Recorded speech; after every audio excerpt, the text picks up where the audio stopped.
بسم الله الرحمن الرحيم. الحمد لله الذي أنزل على عبده الكتاب ولم يجعل له عوجا قيما لينذر بأسا شديدا من لدنه ويبشر المؤمنين الذين يعملون الصالحات أن لهم أجرا حسنا ماكثين فيه أبدا وينذر الذين قالوا اتخذ الله ولدا ما لهم به من علم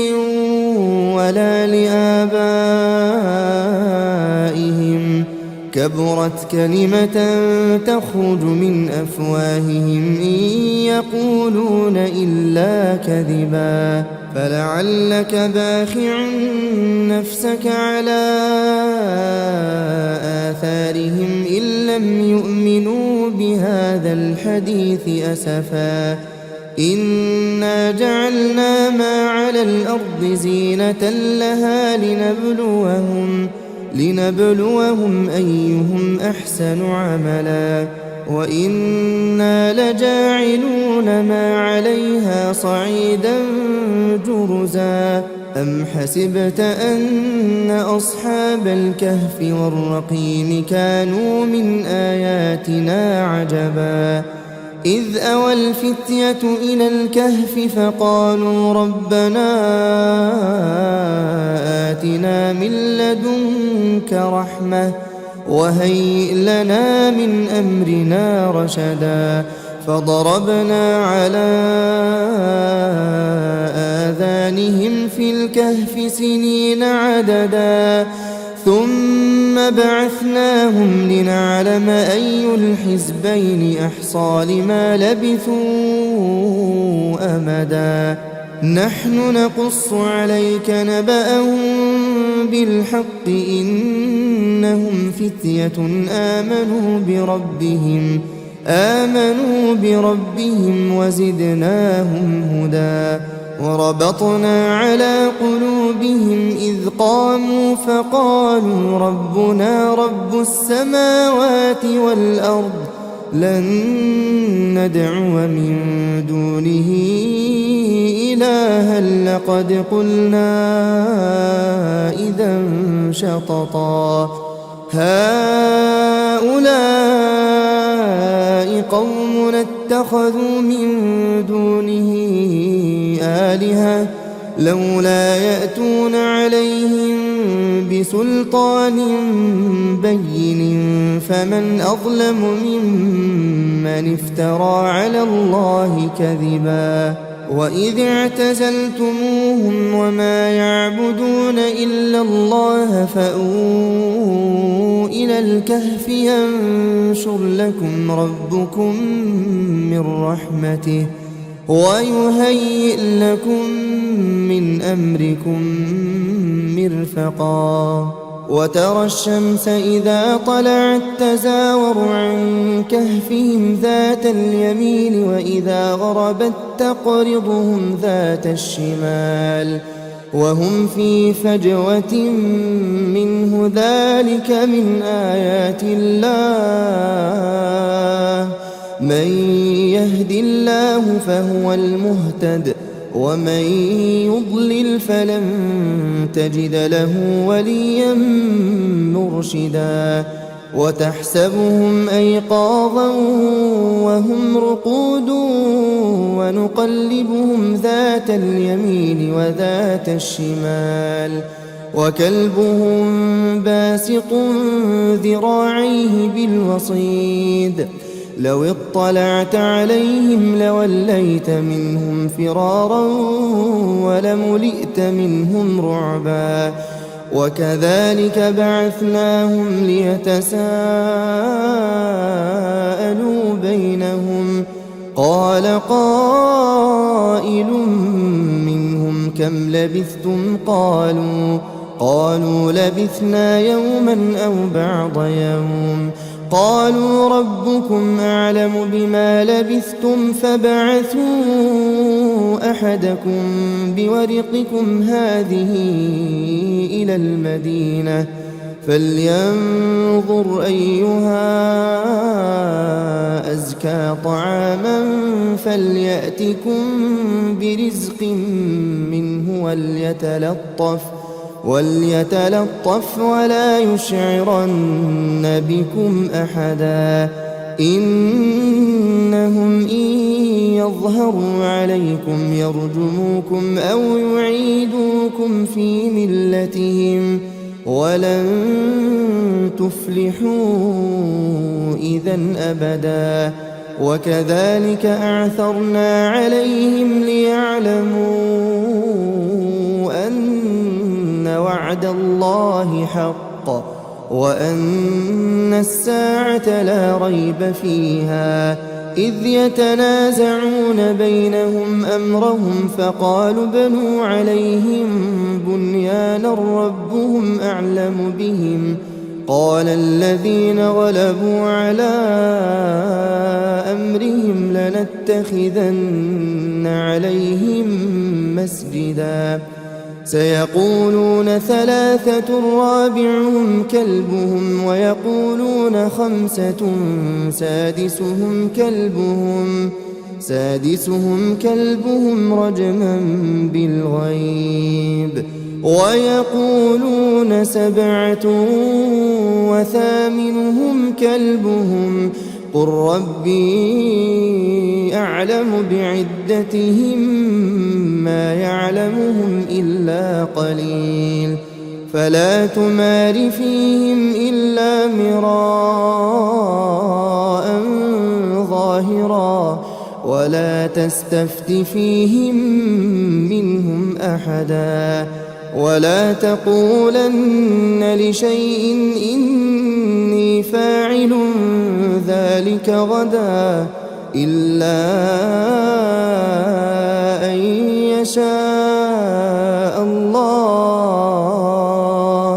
واذكر ربك إذا نسيت وقل عسى أن يهديني ربي لأقرب من هذا رشدا ولبثوا في كهفهم 300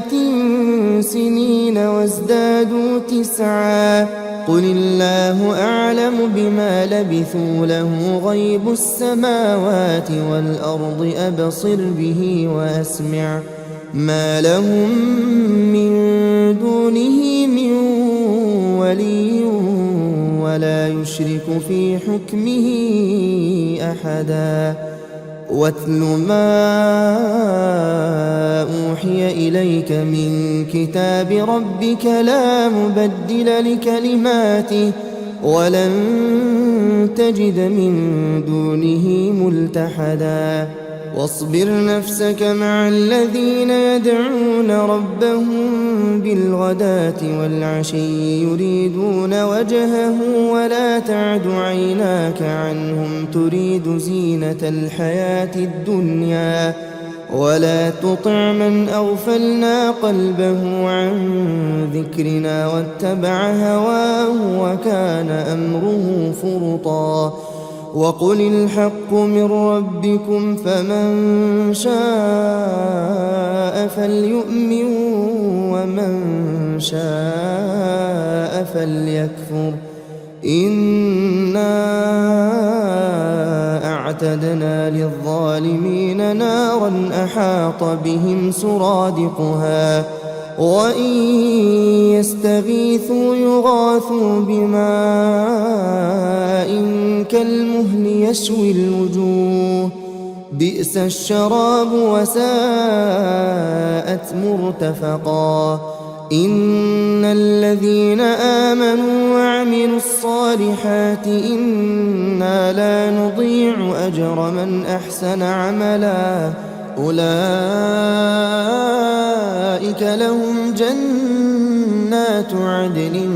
تجري من تحتهم الأنهار يحلون فيها من أساور من ذهب ويلبسون ثيابا خضرا من سندس وإستبرق متكئين فيها على الأرائك نعم الثواب وحسنت مرتفقا واضرب لهم مثلا الرجلين جعلنا لأحدهما جنتين من أعناب وحففناهما بنخل وجعلنا بينهما زرعا كلتا الجنتين آتت أكلها ولم تظلم منه شيئا وفجرنا خلالهما نهرا وكان له ثمر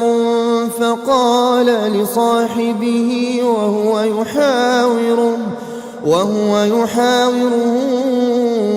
أنا أكثر منك مالا وأعز نفرا ودخل جنته وهو ظالم لنفسه قال ما أظن أن تبيد هذه أبدا وما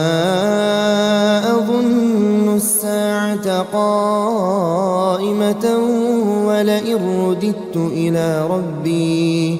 ولئن رددت إلى ربي لأجدن خيرا منها منقلبا قال له صاحبه وهو يحاوره أكفرت بالذي خلقك من تراب ثم من نطفة ثم سواك رجلا لكن هو الله ربي ولا أشرك بربي أحدا ولولا إذ دخلت جنتك قلت ما شاء الله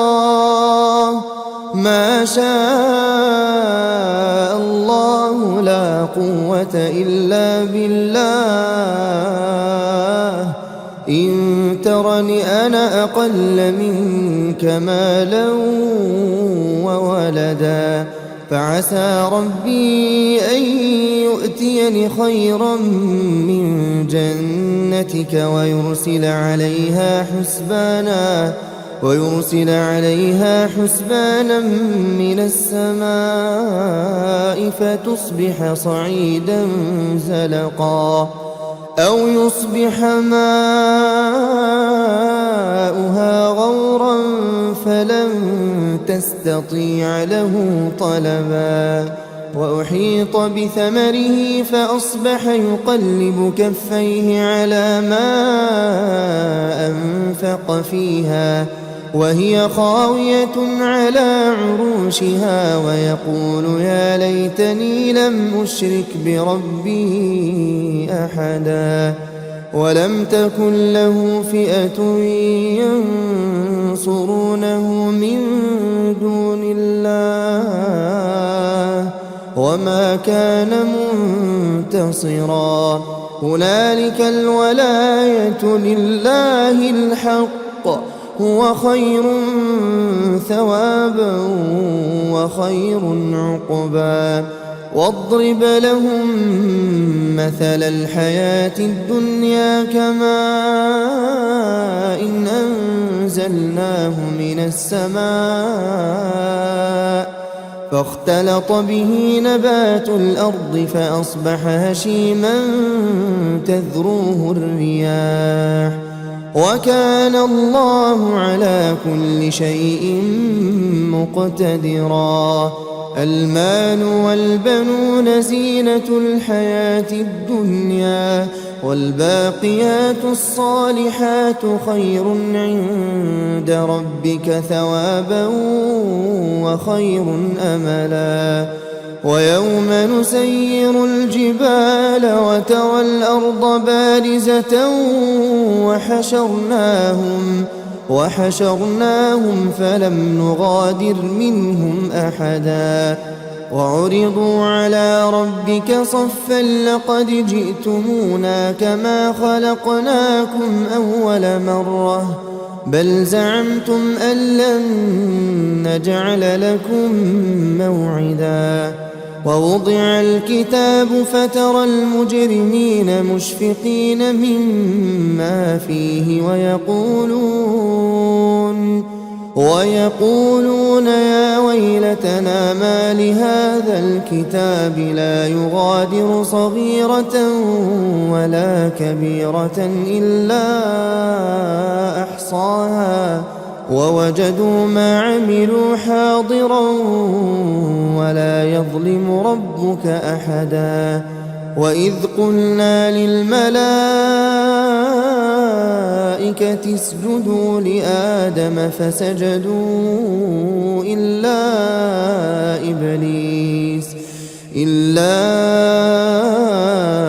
إبليس كان من الجن ففسق عن أمر ربه أفتتخذونه وذريته أولياء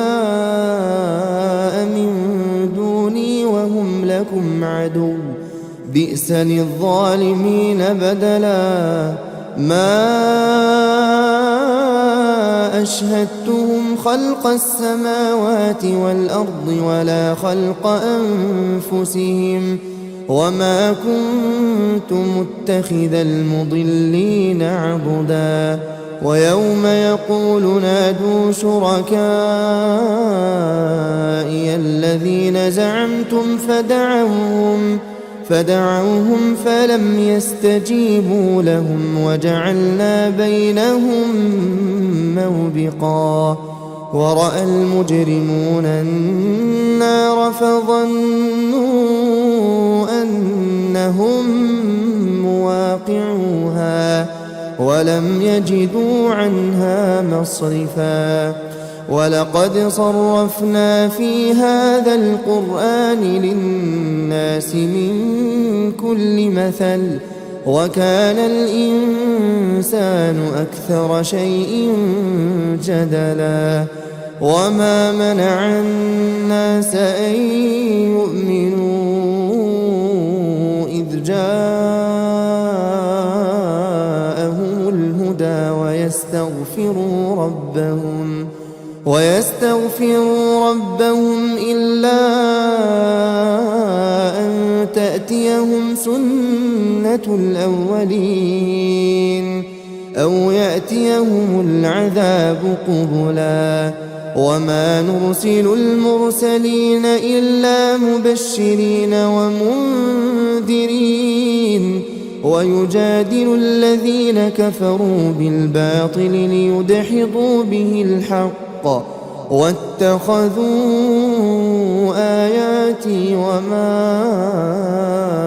أنذروا هزوا ومن أظلم ممن ذكر بآيات ربه فأعرض عنها ونسي ما قدمت يداه إنا جعلنا على قلوبهم أكنة أن يفقهوه وفي آذانهم وقرا وإن تدعهم إلى الهدى فلن يهتدوا إذا أبدا وربك الغفور ذو الرحمة لو يؤاخذهم بما كسبوا لعجل لهم العذاب بل لهم موعد لن يجدوا من دونه موئلا وتلك القرى أهلكناهم لما ظلموا وجعلنا لمهلكهم موعدا وإذ قال موسى لفتاه لا أبرح حتى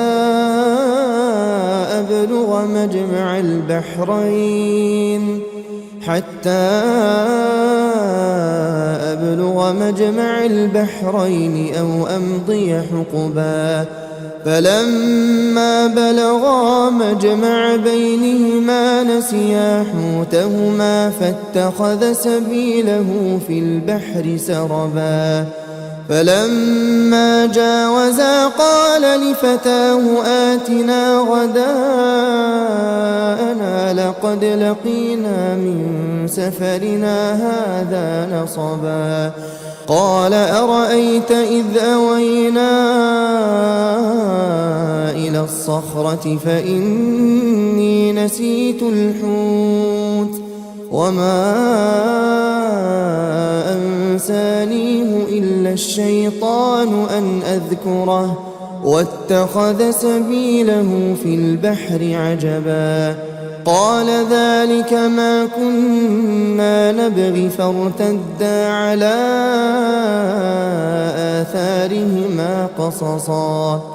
فوجدا عبدا من عبادنا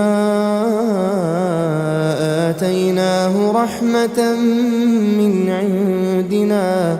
وعلمناه من لدنا علما قال له موسى هل أتبعك على أن تعلمني مما علمت رشدا قال إنك لن تستطيع معي صبرا وكيف تصبر على ما لم تحط به خبرا قال ستجدني إن شاء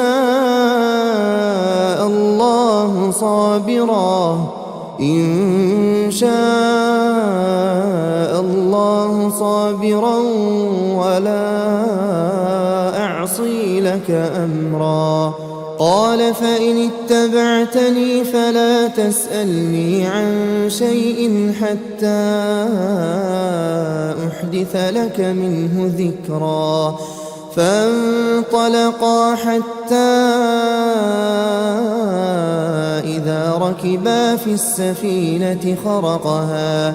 قال أخرقتها لتغرق أهلها لقد جئت شيئا إمرا قال ألم أقل إنك لن تستطيع معي صبرا قال لا تؤاخذني بما نسيت ولا ترهقني من أمري عسرا فانطلقا حتى إذا لقيا غلاما فقتله قال أقتلت نفسا زكية بغير نفس لقد جئت شيئا نكرا قال ألم أقل لك إنك لن تستطيع معي صبرا قال إن سألتك عن شيء بعدها فلا تصاحبني قد بلغت من لدني عذرا فانطلقا حتى إذا أتيا أهل قرية استطعما أهلها فأبوا أن يضيفوهما فوجدا فيها جدارا يريد أن ينقض فأقامه قال لو شئت لاتخذت عليه أجرا قال هذا فراق بيني وبينك سأنبئك بتأويل ما لم تستطع عليه صبرا أما السفينة فكانت لمساكين يعملون في البحر فأردت أن أعيبها وكان وراءهم ملك يأخذ كل سفينة غصبا وأما الغلام فكان أبواه مؤمنين فخشينا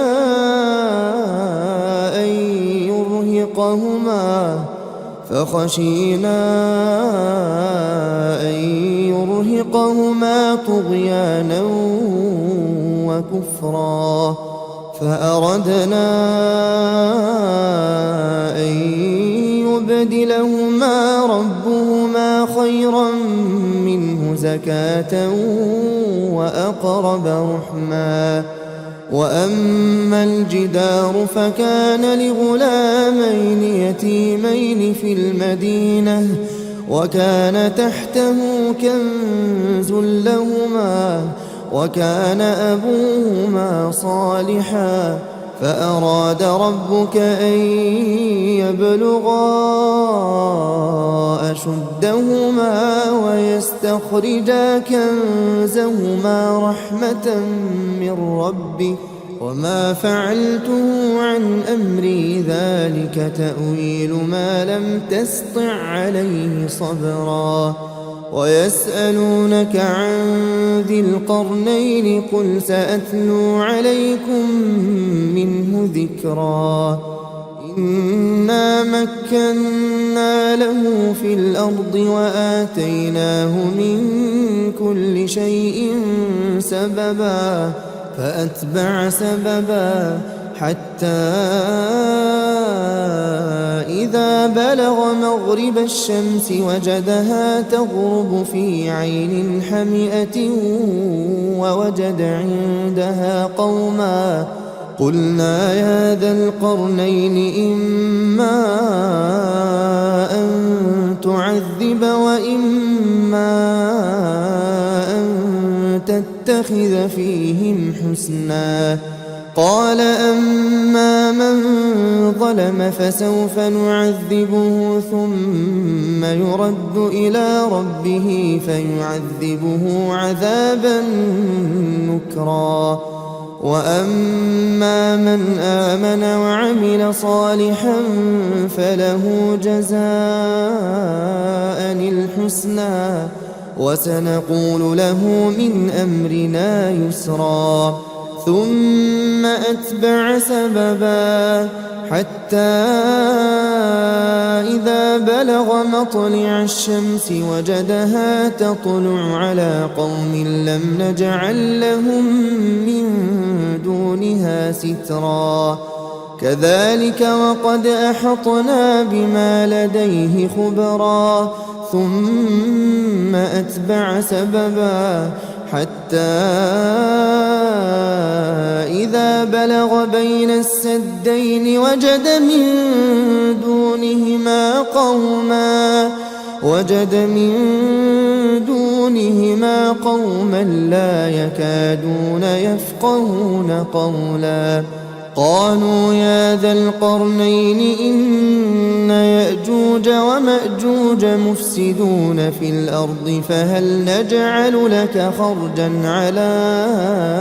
أن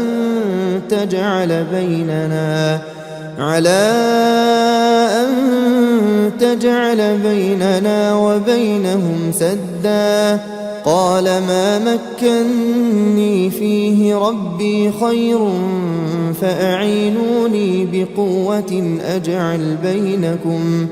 أجعل بينكم وبينهم ردما آتوني زبر الحديد حتى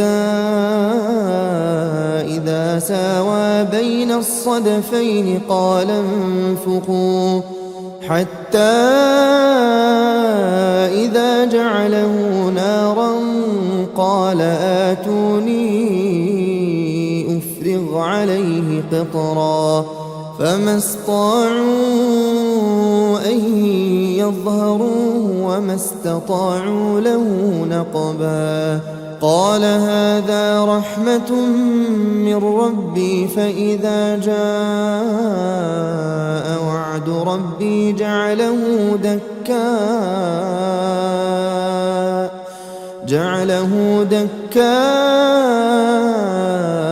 وكان وعد ربي حقا وتركنا بعضهم يومئذ يموج في بعض ونفخ في الصور فجمعناهم جمعا وعرضنا جهنم يومئذ للكافرين عرضا الذين كانت أعينهم في غطاء عن ذكري وكانوا لا يستطيعون سمعا أفحسب الذين كفروا أن يتخذوا عبادي من دوني أولياء إنا أعتدنا جهنم للكافرين نزلا قل هل ننبئكم بالأخسرين أعمالا الذين ضل سعيهم في الحياة الدنيا وهم يحسبون أنهم يحسنون صنعا أولئك الذين كفروا بآيات ربهم ولقائه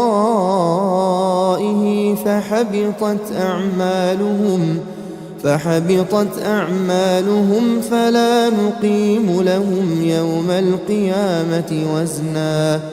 ذلك جزاؤهم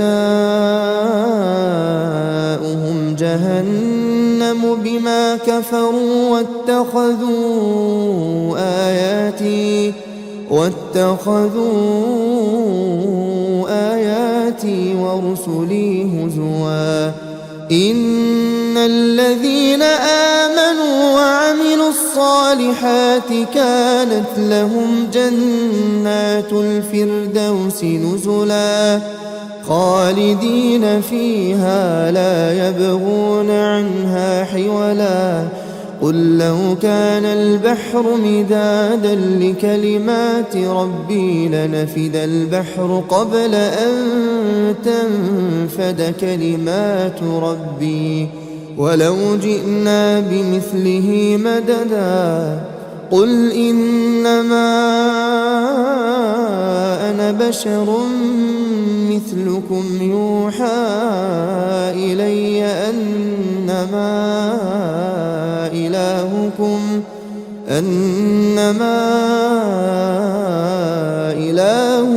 إله واحد فمن كان يرجو لقاء ربه فليعمل عملا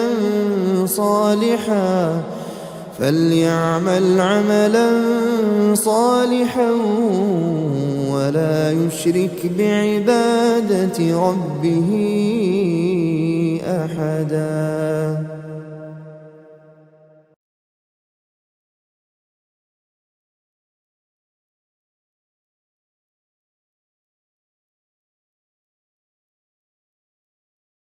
بسم الله الرحمن الرحيم الحمد لله الذي أنزل على عبده الكتاب ولم يجعل له عوجا قيما لينذر بأسا شديدا من لدنه ويبشر المؤمنين الذين يعملون الصالحات أن لهم أجرا حسنا ماكثين فيه أبدا وينذر الذين قالوا اتخذ الله ولدا ما لهم به من علم ولا لآبائهم كبرت كلمة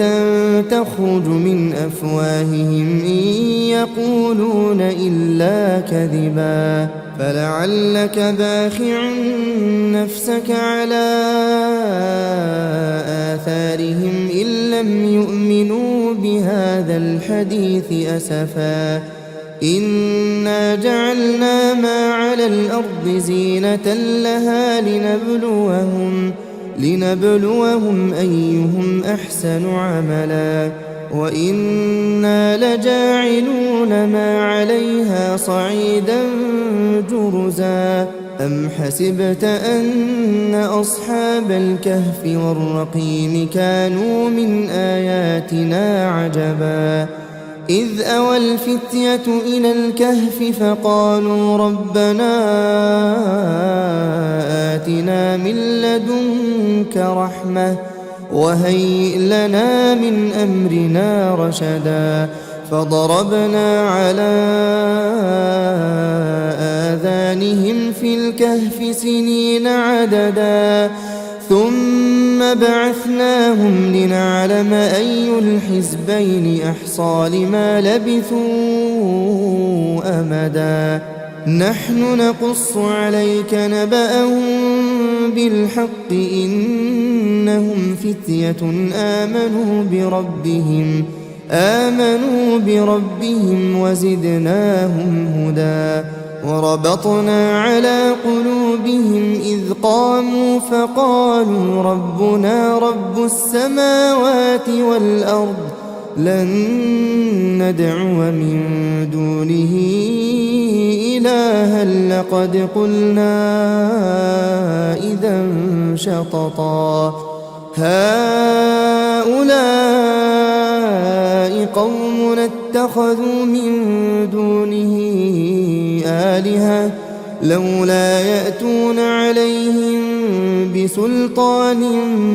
بين فمن أظلم ممن افترى على الله كذبا وإذ اعتزلتموهم وما يعبدون إلا الله فأووا إلى الكهف ينشر لكم ربكم من رحمته ويهيئ لكم من أمركم مرفقا وترى الشمس إذا طلعت تزاور عن كهفهم ذات اليمين وإذا غربت تقرضهم ذات الشمال وهم في فجوة منه ذلك من آيات الله من يهد الله فهو المهتد ومن يضلل فلن تجد له وليا مرشدا وتحسبهم أيقاظا وهم رقود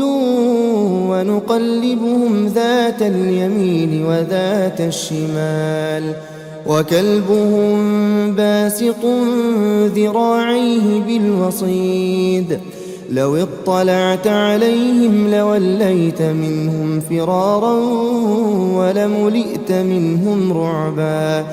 وكذلك بعثناهم ليتساءلوا بينهم قال قائل منهم كم لبثتم قالوا لبثنا يوما أو بعض يوم قالوا ربكم أعلم بما لبثتم فابعثوا أحدكم بورقكم هذه إلى المدينة فلينظر أيها أزكى طعاما فليأتكم برزق منه وليتلطف ولا يشعرن بكم أحدا إنهم إن يظهروا عليكم يرجموكم أو يعيدوكم في ملتهم ولن تفلحوا إذا أبدا وكذلك أعثرنا عليهم ليعلموا أن وعد الله حق وأن الساعة لا ريب فيها إذ يتنازعون بينهم أمرهم فقالوا بنوا عليهم بنيانا ربهم أعلم بهم قال الذين غلبوا على أمرهم لنتخذن عليهم مسجدا سيقولون ثلاثة رابعهم كلبهم ويقولون خمسة سادسهم كلبهم رجما بالغيب ويقولون سبعة وثامنهم كلبهم قل ربي أعلم بعدتهم ما يعلمهم إلا قليل فلا تمار فيهم إلا مراء ظاهرا ولا تستفت فيهم منهم أحدا ولا تقولن لشيء إني فاعل ذلك غدا إلا أن يشاء الله واذكر ربك إذا نسيت وقل عسى أن يهديني ربي لأقرب من هذا رشدا ولبثوا في كهفهم 300 سنين وازدادوا 9 قل الله أعلم بما لبثوا له غيب السماوات والأرض أبصر به وأسمع ما لهم من دونه من ولي ولا يشرك في حكمه أحدا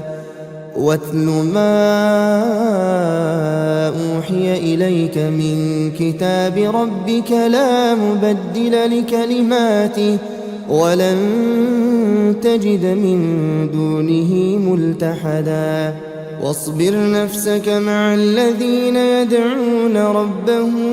بالغداة والعشي يريدون وجهه ولا تعد عيناك عنهم تريد زينة الحياة الدنيا ولا تطع من أغفلنا قلبه عن ذكرنا واتبع هواه وكان أمره فرطا وقل الحق من ربكم فمن شاء فليؤمن ومن شاء فليكفر إنا أعتدنا للظالمين نارا أحاط بهم سرادقها وإن يستغيثوا يغاثوا بماء كالمهل يشوي الوجوه بئس الشراب وساءت مرتفقا إن الذين آمنوا وعملوا الصالحات إنا لا نضيع أجر من أحسن عملا أولئك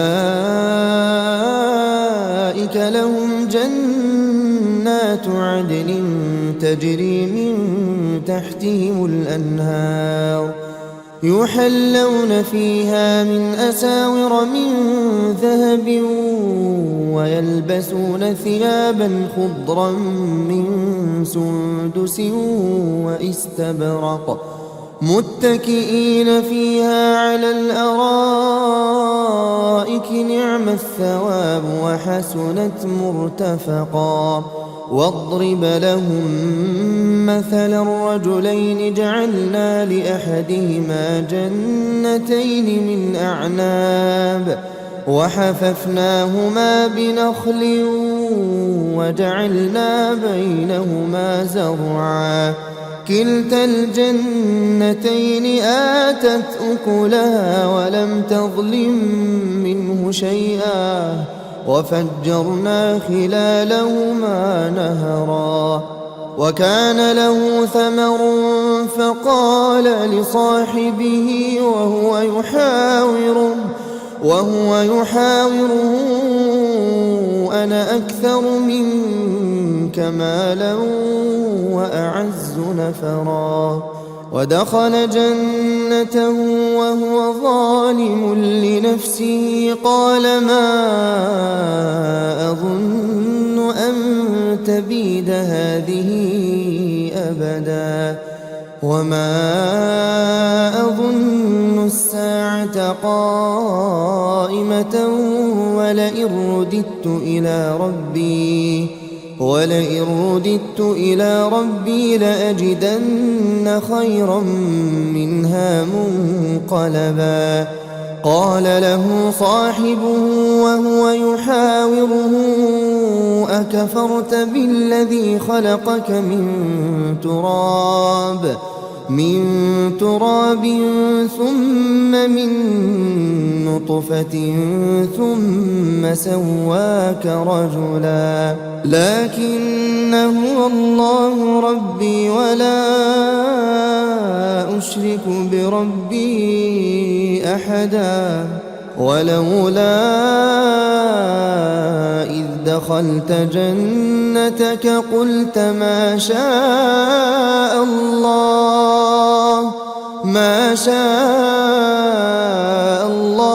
لا قوة إلا بالله إن ترني أنا أقل منك مالا وولدا فعسى ربي أن يؤتيني خيرا من جنتك ويرسل عليها حسبانا من السماء فتصبح صعيدا زلقا أو يصبح ماؤها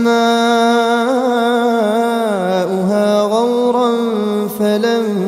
تستطيع له طلبا وأحيط بثمره فأصبح يقلب كفيه على ما أنفق فيها وهي خاوية على عروشها ويقول يا ليتني لم أشرك بربي أحدا ولم تكن له فئة ينصرونه من دون الله وما كان منتصرا هنالك الولاية لله الحق هو خير ثوابا وخير عقبا واضرب لهم مثل الحياة الدنيا كماء إن أنزلناه من السماء فاختلط به نبات الأرض فأصبح هشيما تذروه الرياح وكان الله على كل شيء مقتدرا المال والبنون زينة الحياة الدنيا والباقيات الصالحات خير عند ربك ثوابا وخير أملا ويوم نسير الجبال وترى الأرض بارزة وحشرناهم فلم نغادر منهم أحدا وعرضوا على ربك صفا لقد جئتمونا كما خلقناكم أول مرة بل زعمتم أن لن نجعل لكم موعدا ووضع الكتاب فترى المجرمين مشفقين مما فيه ويقولون يا ويلتنا ما لهذا الكتاب لا يغادر صغيرة ولا كبيرة إلا أحصاها ووجدوا ما عملوا حاضرا ولا يظلم ربك أحدا وإذ قلنا للملائكة اسجدوا لآدم فسجدوا إلا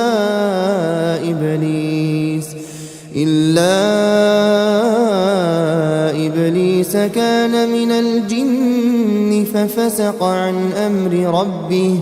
أفتتخذونه وذريته أولياء من دوني وهم لكم عدو بئس للظالمين بدلا ما أشهدتهم خلق السماوات والأرض ولا خلق أنفسهم وما كنت متخذ المضلين عضدا ويوم يقول نادوا شركائي الذين زعمتم فدعوهم فلم يستجيبوا لهم وجعلنا بينهم موبقا ورأى المجرمون النار فظنوا أنهم مواقعوها ولم يجدوا عنها مصرفا ولقد صرفنا في هذا القرآن للناس من كل مثل وكان الإنسان أكثر شيء جدلا وما منع الناس أن يؤمنوا إذ جاءهم الهدى ويستغفروا ربهم إلا أن تأتيهم سنة الأولين أو يأتيهم العذاب قبلا وما نرسل المرسلين إلا مبشرين ومنذرين ويجادل الذين كفروا بالباطل ليدحضوا به الحق واتخذوا آياتي وما أنذروا هزوا ومن أظلم ممن ذكر بآيات ربه فأعرض عنها ونسي ما قدمت يداه إنا جعلنا على قلوبهم أكنة أن يفقهوه وفي آذانهم وقرا وإن تدعهم إلى الهدى فلن يهتدوا إذا أبدا وربك الغفور ذو الرحمة لو يؤاخذهم بما كسبوا لعجل لهم العذاب بل لهم موعد لن يجدوا من دونه موئلا وتلك القرى أهلكناهم لما ظلموا وجعلنا لمهلكهم موعدا وإذ قال موسى لفتاه لا أبرح حتى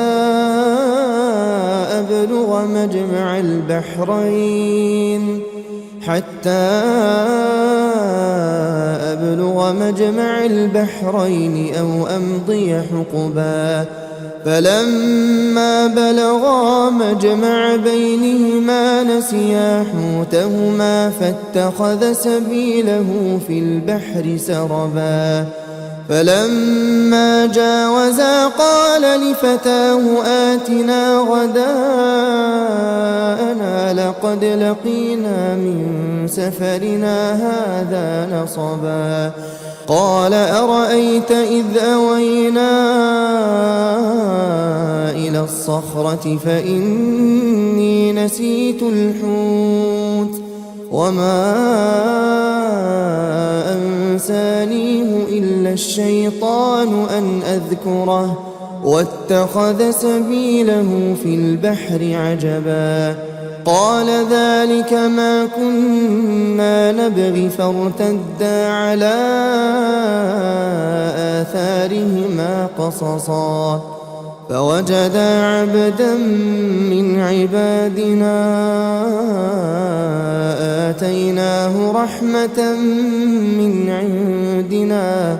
وعلمناه من لدنا علما قال له موسى هل أتبعك على أن تعلمني مما علمت رشدا قال إنك لن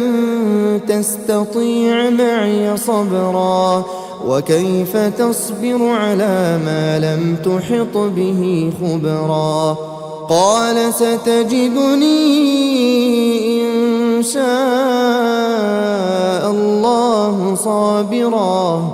إن شاء الله صابرا ولا أعصي لك أمرا. قال فإن اتبعتني فلا تسألني عن شيء حتى أحدث لك منه ذكرا. فانطلقا حتى إذا ركبا في السفينة خرقها قال أخرقتها لتغرق أهلها لقد جئت شيئا إمرا. قال ألم أقل إنك لن تستطيع معي صبرا. قال لا تؤاخذني بما نسيت ولا ترهقني من أمري عسرا. فانطلقا حتى إذا لقيا غلاما فقتله قال أقتلت نفسا زكية بغير نفس لقد جئت شيئا نكرا. قال ألم أقل لك إنك لن تستطيع معي صبرا. قال إن سألتك عن شيء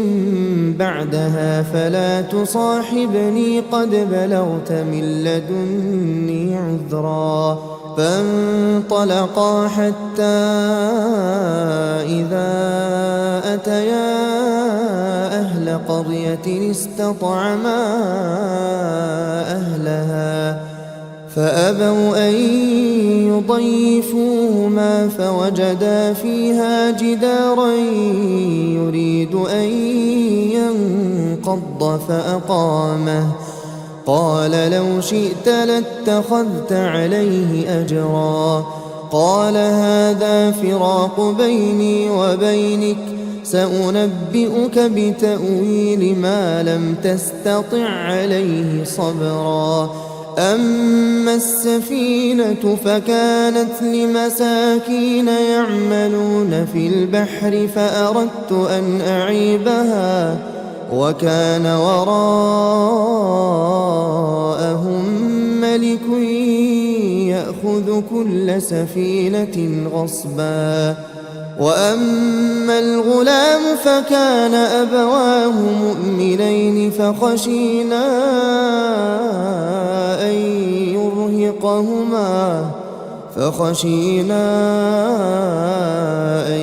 يرهقهما طغيانا وكفرا. فأردنا أن يبدلهما ربهما خيرا منه زكاة وأقرب رحما. وأما الجدار فكان لغلامين يتيمين في المدينة وكان تحته كنز لهما وكان أبوهما صالحا فأراد ربك أن يبلغا أشدهما ويستخرجا كنزهما رحمة من ربك وما فعلته عن أمري ذلك تأويل ما لم تسطع عليه صبرا. ويسألونك عن ذي القرنين قل سأتلو عليكم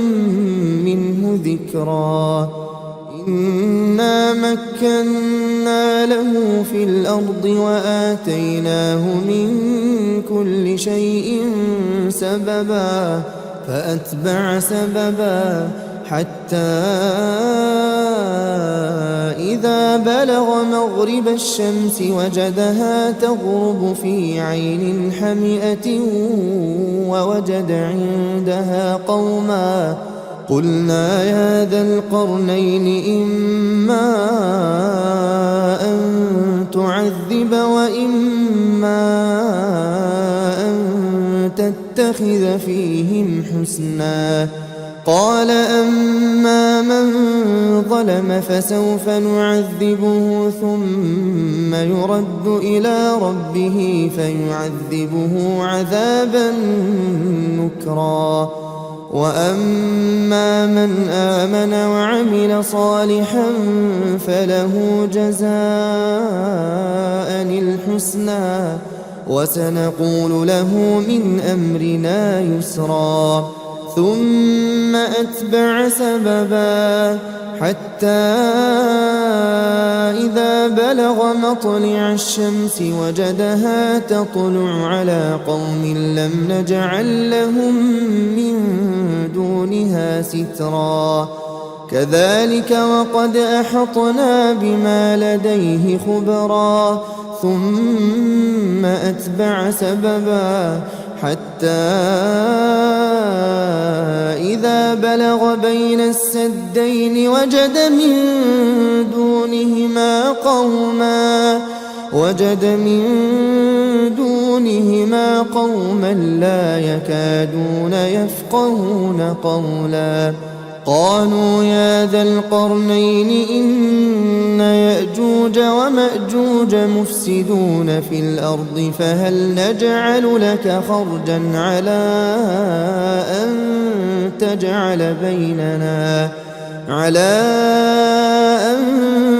تجعل بيننا وبينهم سدا قال ما مكني فيه ربي خير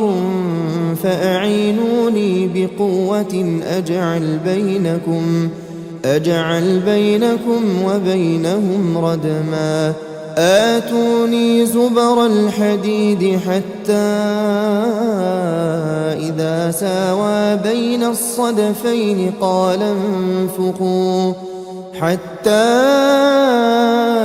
إذا جعله نارا قال آتوني أفرغ عليه قطرا فما استطاعوا أن يظهروه وما استطاعوا له نقبا قال هذا رحمة من ربي فإذا جاء وعد ربي جعله دكاء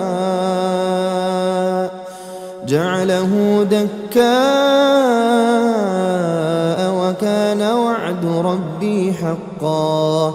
وتركنا بعضهم يومئذ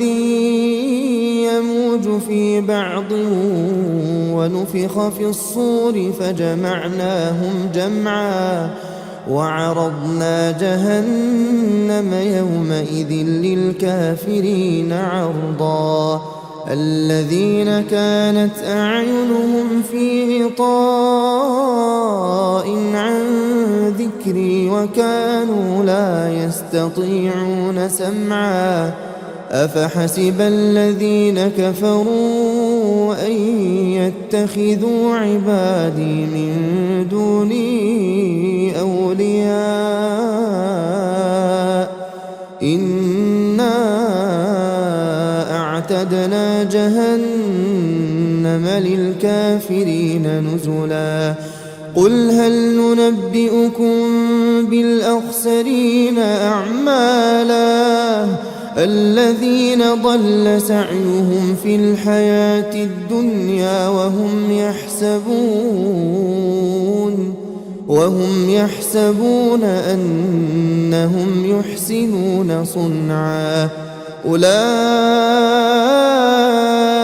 الذين كفروا بآيات ربهم ولقائه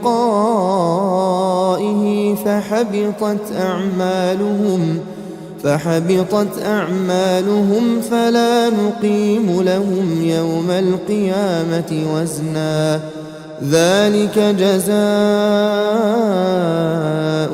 جهنم بما كفروا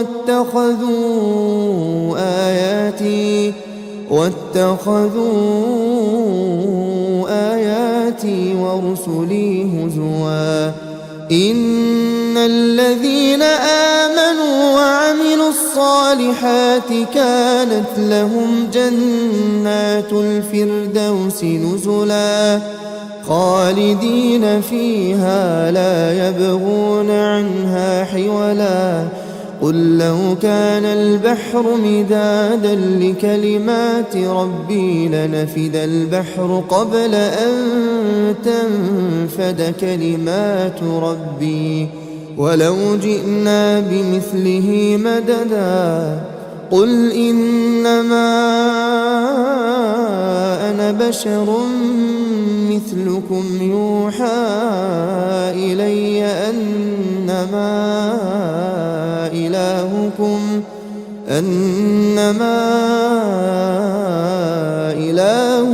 إله واحد فمن كان يرجو لقاء ربه فليعمل عملا صالحا